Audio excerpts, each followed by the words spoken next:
تو آج اس بات کو بیان کرنا ہے کہ علی سننا ہو تو بھی ہمیں ہی آتا ہے، اور اگر نبی سننا ہو تب بھی ہمیں ہی آتا ہے۔ بلکہ آگے جملہ کہہ دوں کہ علی اور نبی کے ساتھ اگر جلی سننا ہو وہ بھی ہمیں ہی آتا ہے۔ اس مسئلے کا حل ہونا ضروری ہے۔ اچھا، اس کے لیے کئی ساری باتیں ہیں۔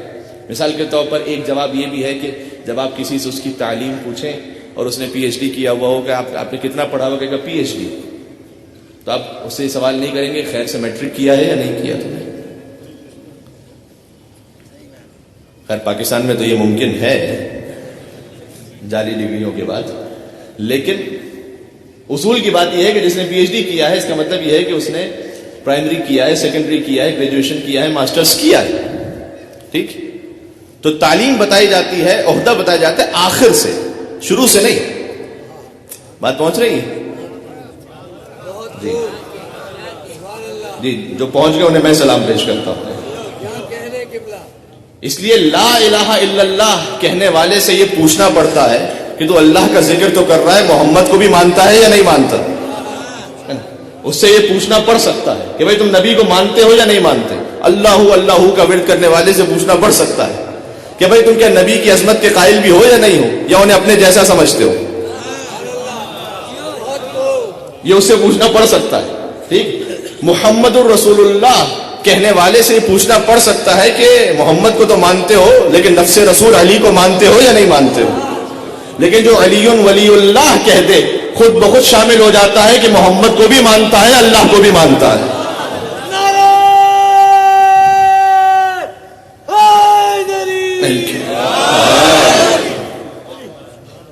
تو گزارش یہ کرنی ہے کہ امیر المومنین بھی وہ یہیں سے بیان ہوتے ہیں، ان کے فضائل، اور ساتھ میں اگر نبی سننا ہے، دیکھیں ایک اور جملہ کہتا ہوں، اسے اس پوری شدت کے ساتھ قبول فرمائے گا جس طرح سے میں آپ تک پہنچانا چاہتا ہوں۔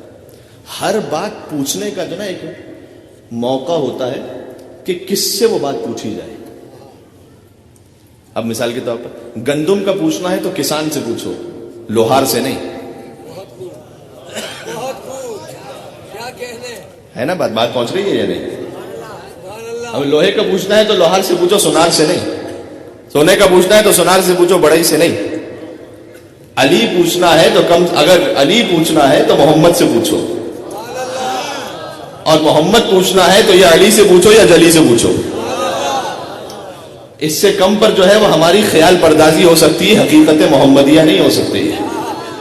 بات پہنچ رہی ہے؟ یہ میں خود سے نہیں کہہ رہا، یہ تو سرکار نے خود بیان فرما دیا تھا کہ اے علی، اللہ کو کسی نے نہیں پہچانا سوائے تیرے اور میرے، مجھے کسی نے نہیں پہچانا سوائے خدا کے اور تیرے، تجھے کسی نے نہیں پہچانا سوائے میرے اور خدا کے اور ہمارے۔ تو اگر نبی کو سمجھنا ہے تو سمجھنا ہوگا ان دو ہستیوں سے۔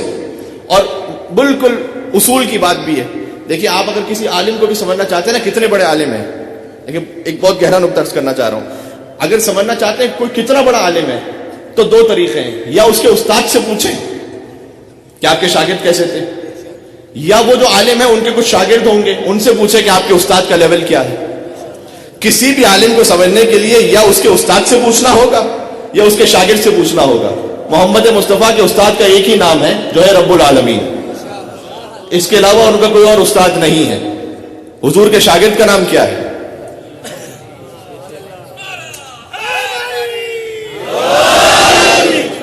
اب لطیف بات یہ ہے کہ حضور کے استاد یعنی رب العالمین کی کتاب کا نام ہے قرآن، شاگرد کی کتاب کا نام ہے نہج البلاغہ۔ تو استاد کی کتاب قرآن ہے، شاگرد کی کتاب نہج البلاغہ ہے۔ علی کا ذکر کرو روشنی کے لہجے میں، کہ خدا کا نور ہے شامل علی کے لہجے میں، کہ اگرچہ نہج بلاغہ ہے آدمی کا کلام، مگر یہ بات کہاں آدمی کے لہجے میں۔ اللہ اکبر۔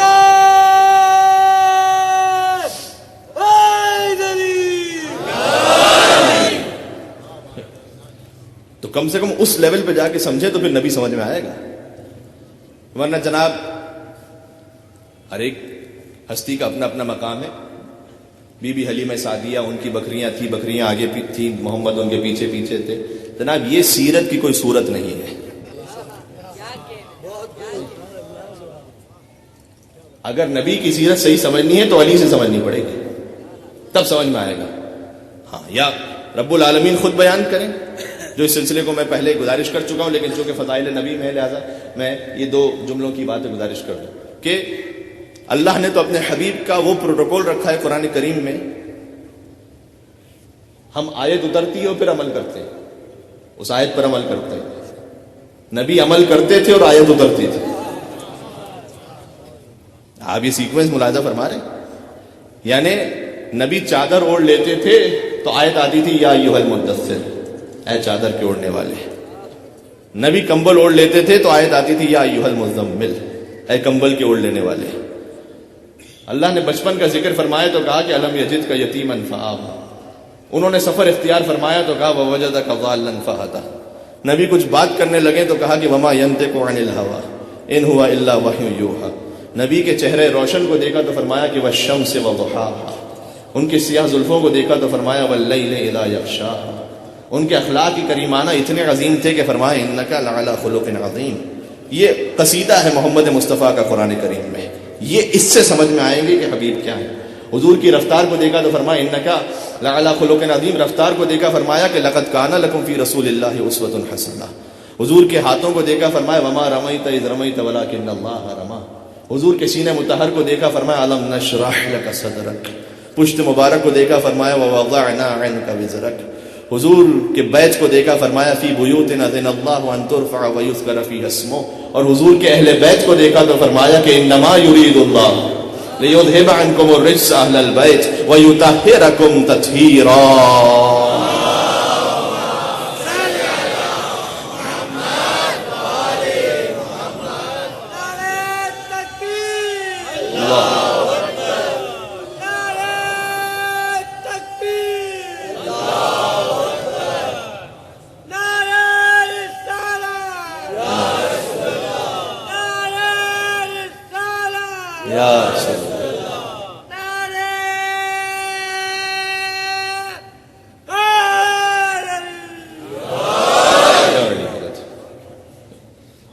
یہ ہے اصل شان مصطفیٰ صلی اللہ علیہ وآلہ وسلم.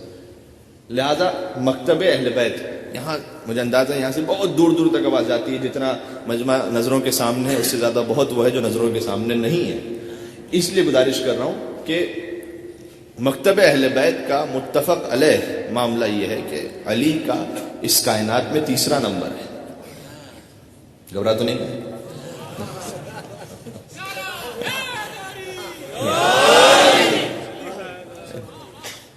رب العالمین ہے، پھر سید المرسلین ہے، پھر امیر المومنین ہے.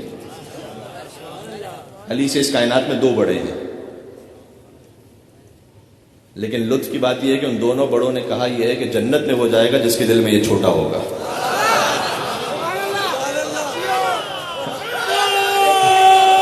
ہے تو یہ.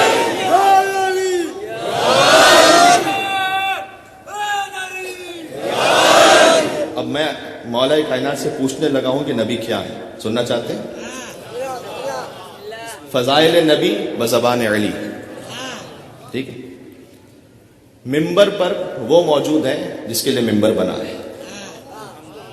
جناب امیر کہہ رہے ہیں کس کے بارے میں؟ نبی خدا کے بارے میں. فرمایا بسم اللہ الرحمن الرحیم. ساتھ رہیے گا میرے، تھوڑا سا مجھے عربی پڑھنی ہے ابھی. فرمایا بسم اللہ الرحمن الرحیم.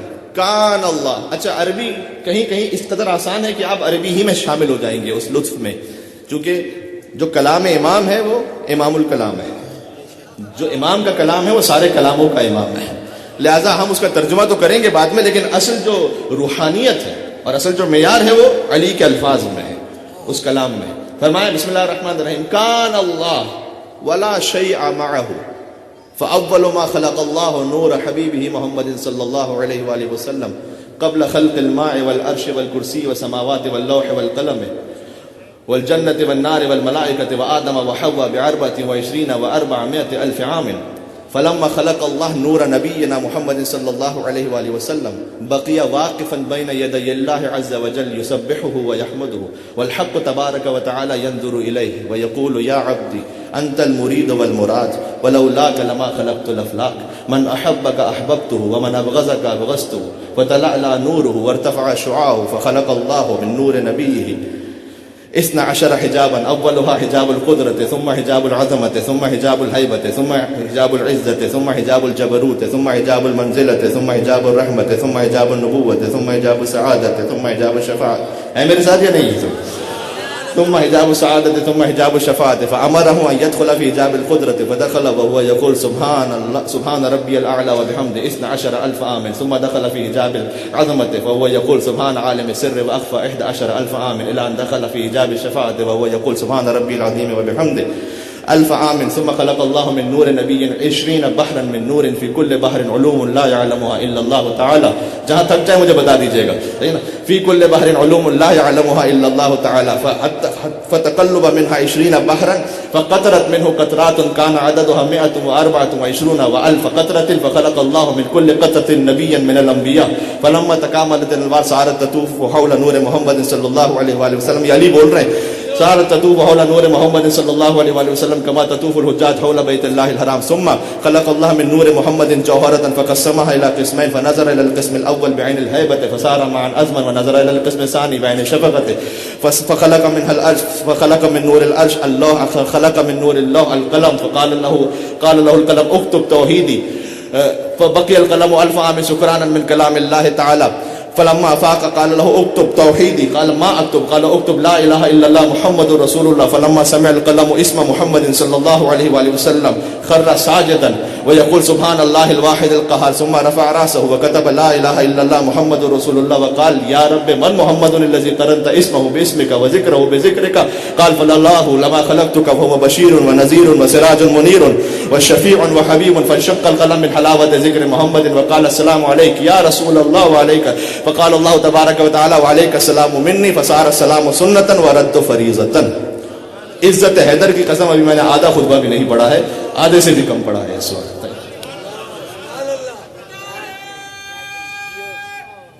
یہ نبی ہے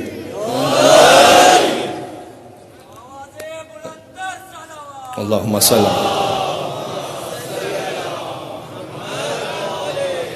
ایسے نہیں درود پھر ختمی مرتبت پر ایسے ہو کہ شاہ نجف کا دل راضی ہو جائے انشاءاللہ سمجھ کے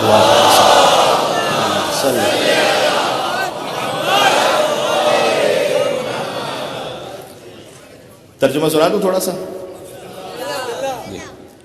فما کان اللہ اب بڑے اسرار ہیں اس میں جو کھلتے چلے جائیں گے ساتھ رہیے گا میرے کان اللہ مولا کہہ رہے ہیں خدا تھا ولا شیء معه اور کچھ نہیں تھا وہاں سے بات پہ آغاز کی اللہ تھا سبحانہ وتعالی اور کچھ نہیں تھا فاول ما خلق اللہ نور حبیبہ محمد سب سے پہلے اللہ نے جس نور کو خلق کیا وہ اپنے حبیب محمد مصطفیٰ کا نور تھا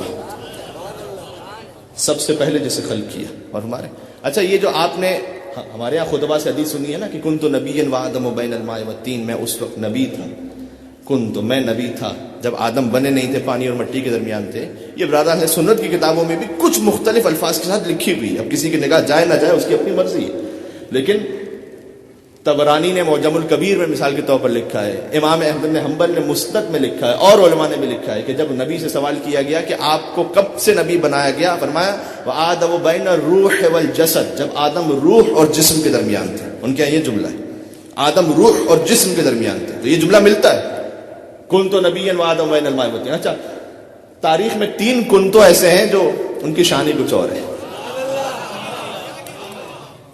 ایک رب العالمین نے کہا کنتو کنزا مخفیہ میں چھپا ہوا خزانہ تھا میں نے چاہا کہ پہچانا جاؤں فخلقت الخلق تو میں نے ایک مخلوق کو خلق کیا لیکن اور رفع تاکہ میں پہچانا جاؤں ایک نبی نے یوں فرمایا کہ کنتو نبیا وآدم بین الماء والطین ایک اللہ نے کنتو کہا ایک نبی نے کنتا کہا اور تیسرا کنتو وہ ہے کہ جو اس پر ایمان نہ رکھے تو اس کا تو عقیدہ ہی پورا نہیں ہوتا جب غدیر کے میدان میں 1.25 لاکھ کے مجمع میں شمس الضحیٰ نے بدر الدجا کو اپنے شانوں پر بلند کر کے فرمایا کہ من کنت مولا فہاں ذا علی مولا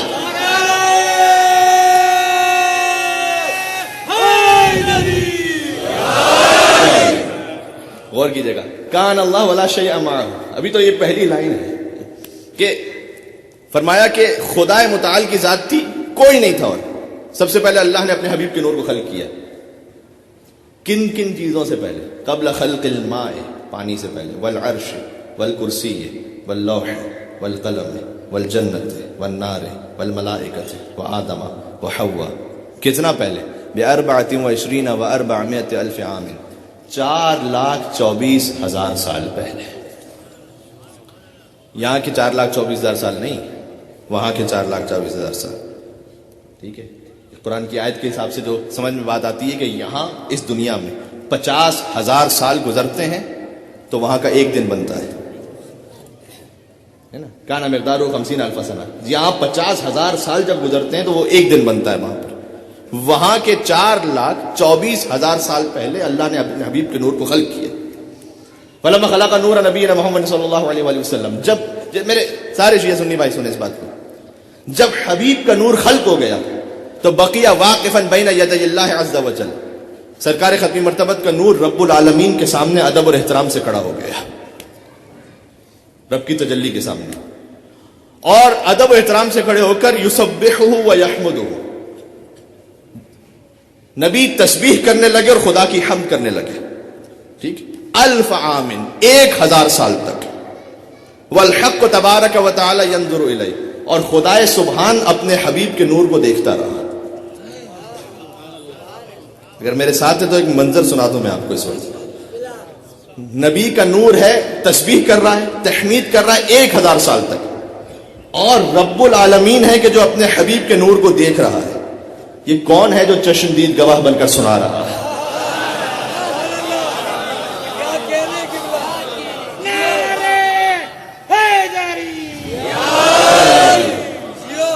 عجیب ہے، خدا کی قسم یہ عجیب ہے کہ 1000 سال تک تسبیح تحمید ہوتی رہی، اللہ سبحانہ و تعالیٰ دیکھتا رہا. اللہ کو تبارک و تعالیٰ ینظر الیہ ویقول، اور خدا کہتا رہا کہ یا عبدی، اے میرے بندے، تو میرا بندہ ہے.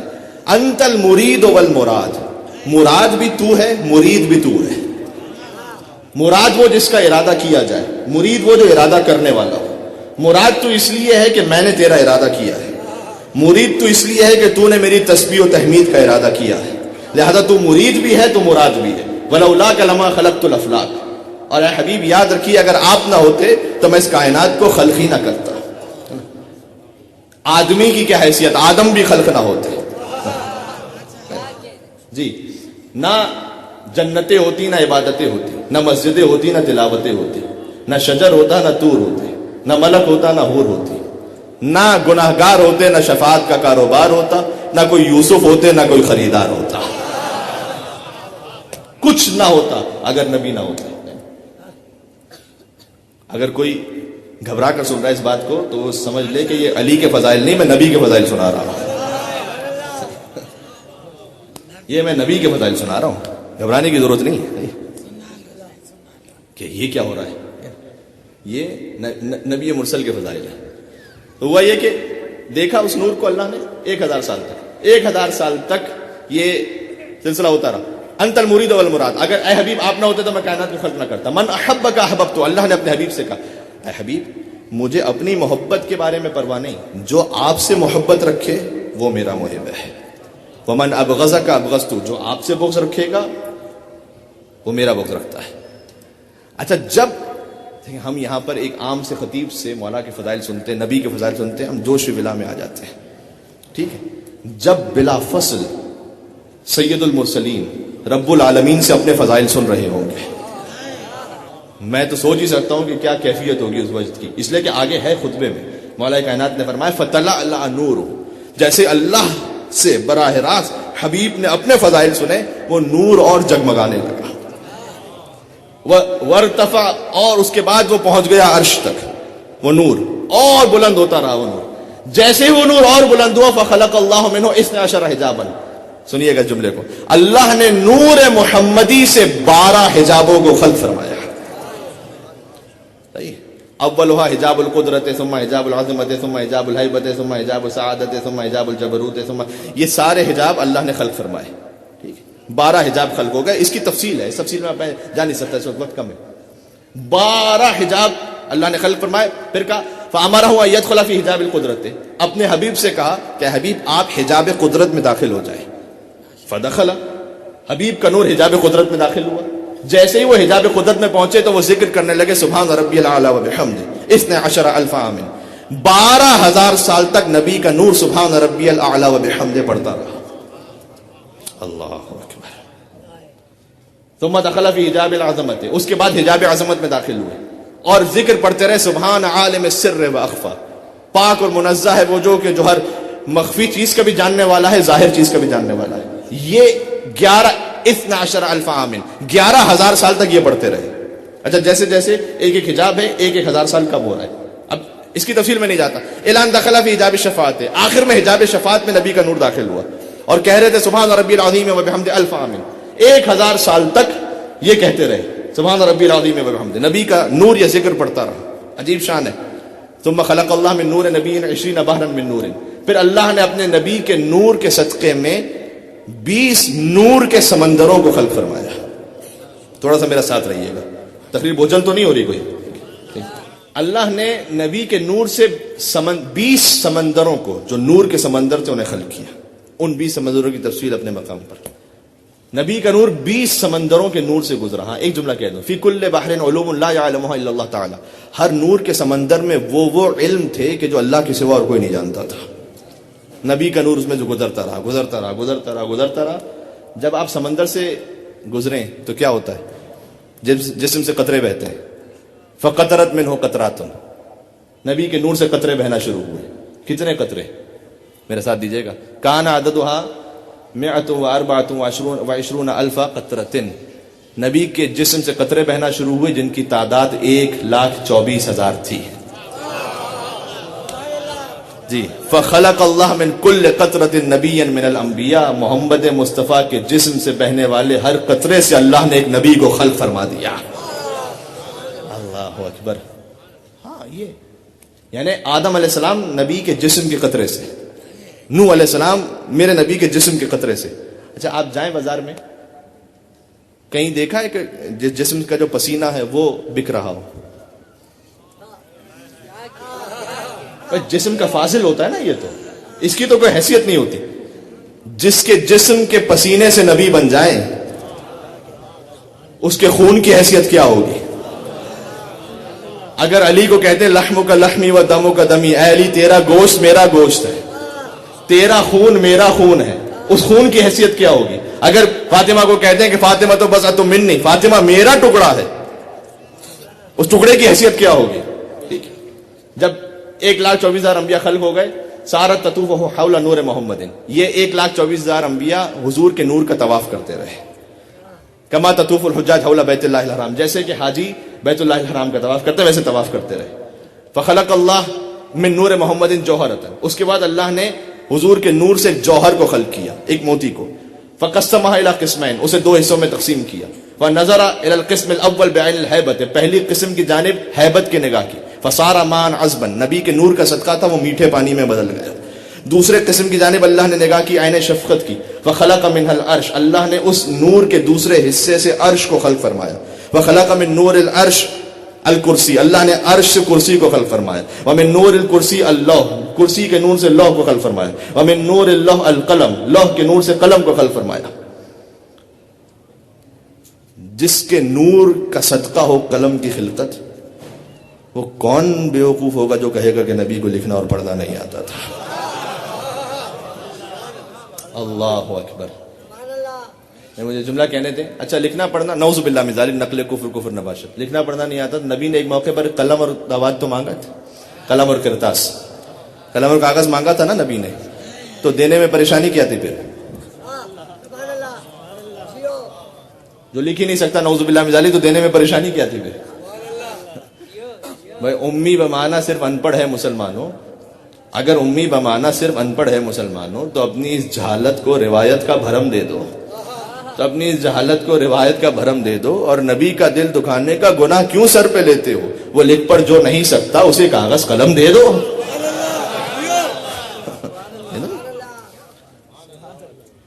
اللہ نے قلم کو خلق کیا. اب بس ختم کر دی میں نے بات، ختم کر دی. جیسے ہی قلم کو خلق کیا اللہ سبحانہ و تعالیٰ نے کہا. یہ ساری عالم، یہ کون ساری باتیں بتا سکتا ہے؟ جو ان کی خلقت سے پہلے وہی سمجھا سکتا ہے کہ کیا ہو رہا تھا. ٹھیک ہے، تو وہ مولا کائنات بتا رہے ہیں. جب قلم خلق ہو گیا اللہ نے کہا کہ اکتب توحیدی، اللہ نے قلم سے کہا میری توحید کو لکھو. فبقی القلم والف عام سکرانا من کلام اللہ تعالی. جو اللہ نے براہ راست قلم سے کلام کیا تھا تو قلم کانپتا رہا 1000 سال تک. فلما افاق، جب قلم کو کچھ افاقہ ہوا اللہ نے کہا اکتب توحیدی، میری توحید کو لکھو. اس نے کہا ما اکتب، پروردگار تیری توحید میں کیا لکھوں؟ صرف کہا تھا توحید لکھو. اللہ نے لکھوایا کیا؟ کہا اکتب، یہ لکھو لا الہ الا اللہ محمد رسول اللہ. جس کی توحید بھی محمد رسول اللہ کے بغیر پوری نہ ہو اس کے لیے یہ سوال ہوگا کہ یا رسول اللہ مدد کہنا ٹھیک ہے یا نہیں ہے. کہا یہ لکھو لا الہ الا اللہ محمد رسول اللہ، یہ لکھو. جب یہ لکھ دیا، قلم نے یہ لکھ دیا، تو جیسے اس میں محمد کو سنا خر ساجدن، قلم سجدے میں چلا گیا اور کہتا رہا سبحان اللہ الواحد القہار.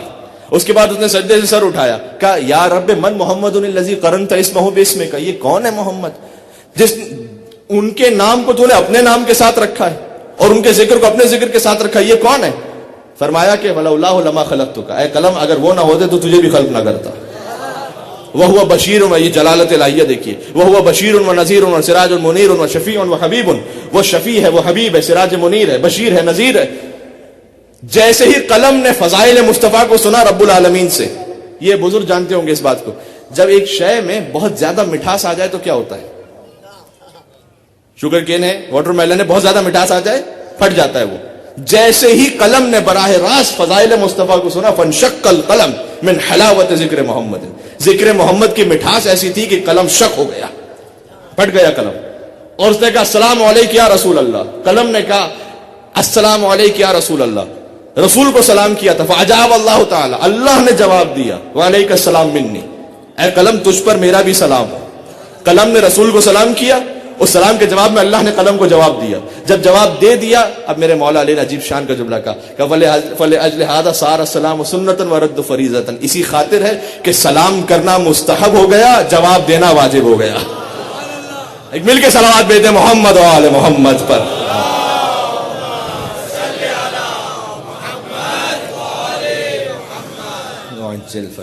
اللہ اکبر، یہ ہے شان مصطفیٰ صلی اللہ علیہ وسلم. غور ہمارے یعنی بعد از خدا بزرگ توئی قصہ مختصر، خدا کے بعد ساری بزرگی سرکار ختم مرتبت کے لیے. جی آپ کی توجہات ہیں تو میں ایک اور معراج پر آپ کو لے کے چلوں. جب نبی سب سے بڑے ہیں بعد از خدا، تو خدا کے بعد جو سب سے بڑا ہے ابو طالب کی گودی کا بلا ہے. اب کوئی کچھ بھی کہتا رہے، مجھے پرواہ نہیں، کوئی کہے کہ کیا تھے، یہ تھے کہ وہ نہ تھے. اتنا میں جانتا ہوں کہ خدا کے بعد جو سب سے بڑا ہے ابو طالب کی گودی کا بلا ہے. اگر حمایت ابو طالب علیہ السلام نہ ہوتی تو دعوت ذوالشیرہ ہی نہ ہو پاتی میرے بھائی. اللہ نے اپنے حبیب کو نہیں بلایا خانہ کعبہ میں، یعنی حبیب کی ولادت کہاں ہوئی ہے؟ ابو طالب علیہ السلام کے گھر میں. خانہ خدا میں تو بت رکھے ہوئے تھے.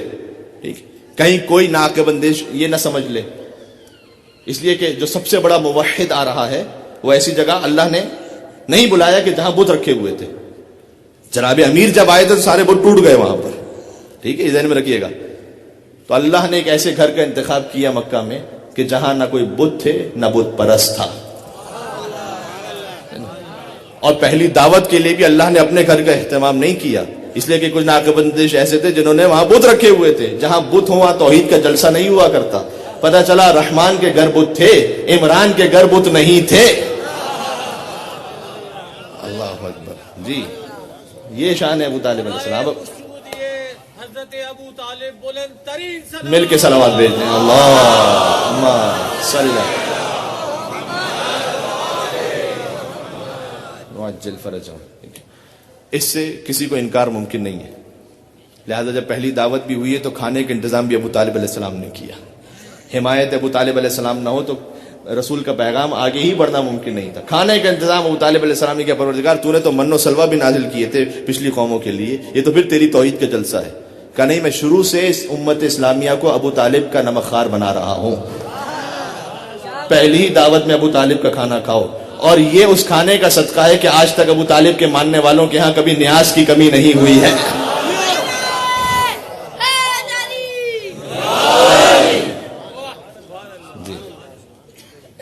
اس لیے کہ یہ میرے اپنے نفس پر ظلم ہو جاتا، زیادتی ہو جاتی اگر میں شان مصطفیٰ کے ساتھ شان ابو طالب نہ پڑھتا، یہ زیادتی ہو جاتی۔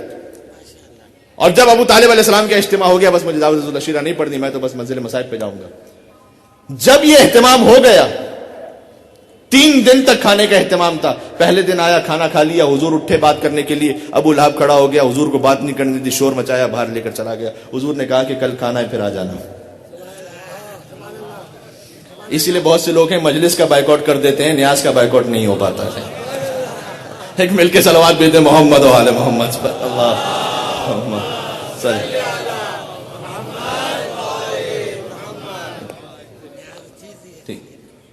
اگلے دن میں نہیں دہرا سکتا اس جملے کو مائک سے۔ اگلے دن پھر کھانے کا اہتمام ہوا، اور پھر ابو لہب نے، حضور نے بات کرنا چاہیے، ابو لہب نے شور مچا دیا۔ اور تیسرے دن پھر یہی ہوا کہ ابو لہب اٹھ کر شور مچانے لگا اور حضور کو بات نہیں کرنے دے رہا تھا۔ لیکن تیسرے دن یہ ہوا کہ یہاں سے ابو لہب اٹھا اور یہاں سے ابو طالب علیہ السلام اٹھے۔ عالم اسلام کو تعارف کروا دوں کہ یہاں سے بت پرست اٹھا اور یہاں سے بت شکن اٹھا،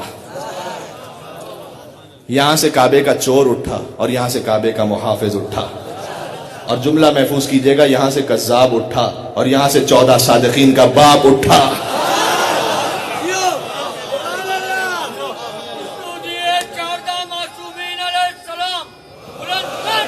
حیدر ہوں کہ حسنین کے سجاد خدا ہوں، باقر ہوں کہ جعفر ہوں کہ موسیٰ کے رضا ہوں، جواد تقی ہوں یا نقی مست دعا ہوں، سرکار حسن عسکری انجم بقبا ہوں یا مہدی آخر کے حجابوں میں چھپا ہوں، ہر جز اسی پیکر غالب سے ملے گا، ہر فرد کا شجرہ ابو طالب سے ملے گا۔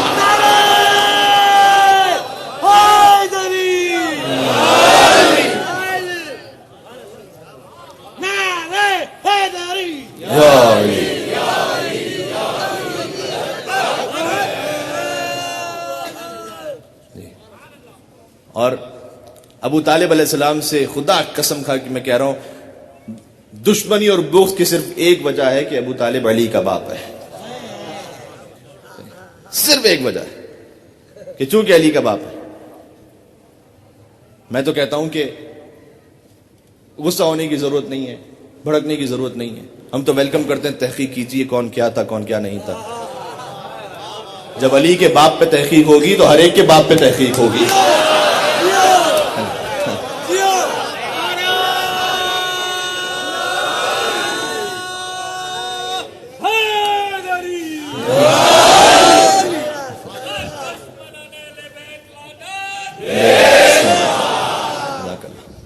بات پہنچ رہی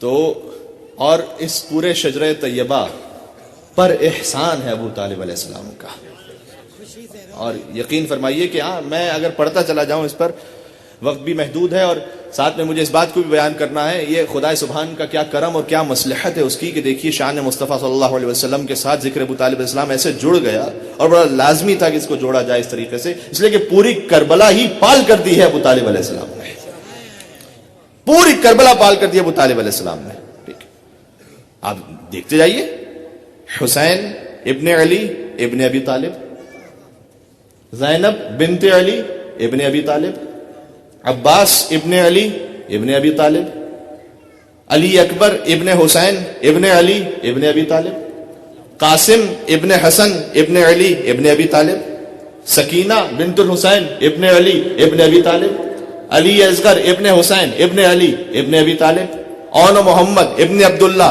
ابن جعفر طیار ابن ابی طالب۔ زمانہ کچھ بھی کہتا رہا، یہ خون ابو طالب کی گلکاری ہے کہ جس کے صدقے میں آج اسلام زندہ ہے۔ عظمت ابو طالب علیہ السلام پر ایک مل کے حیدری صلوات بھیجتے محمد و آل محمد صلی اللہ علیہ وسلم۔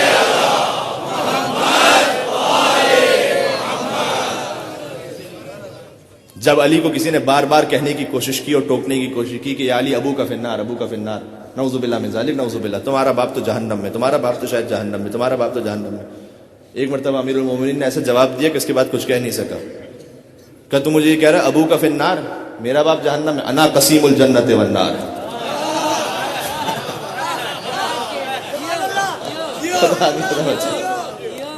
اللہ اکبر. مل کے اور صلوات بھیجیں محمد و آل محمد پر.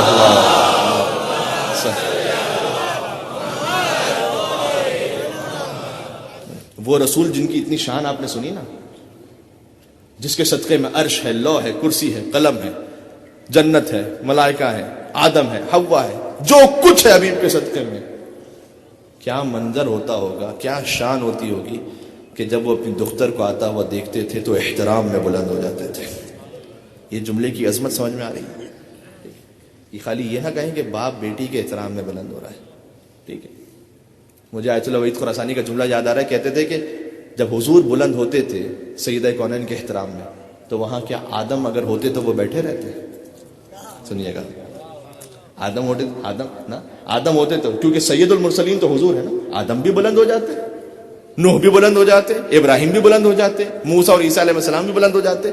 یعنی میں فضائل کا میں جملہ سنیے گا، فقط حضور نہیں، جس کے احترام میں 1,24,000 انبیاء کی نبوتیں بلند ہو جائیں اسے شریعت میں فاطمہ زہرا کہا جاتا ہے. یہ عظمت ہے. جس کا مقام بہت عظیم ہو اس پر پھر مصائب اسی اعتبار سے عظیم ہوتے ہیں. اگر بے احترامی ہو جائے، دیکھیں یہاں ہر مومن عزادار اس کی اپنی حیثیت اور مقام ہے. کوئی کہیں پر کسی کی بے احترامی ہو جائے کوئی برداشت نہیں کرے گا. لیکن آپ کی قوم کا سب سے چھوٹا خادم ہو، ذاکران امام حسین کا سب سے چھوٹا ذاکر ہوں میں.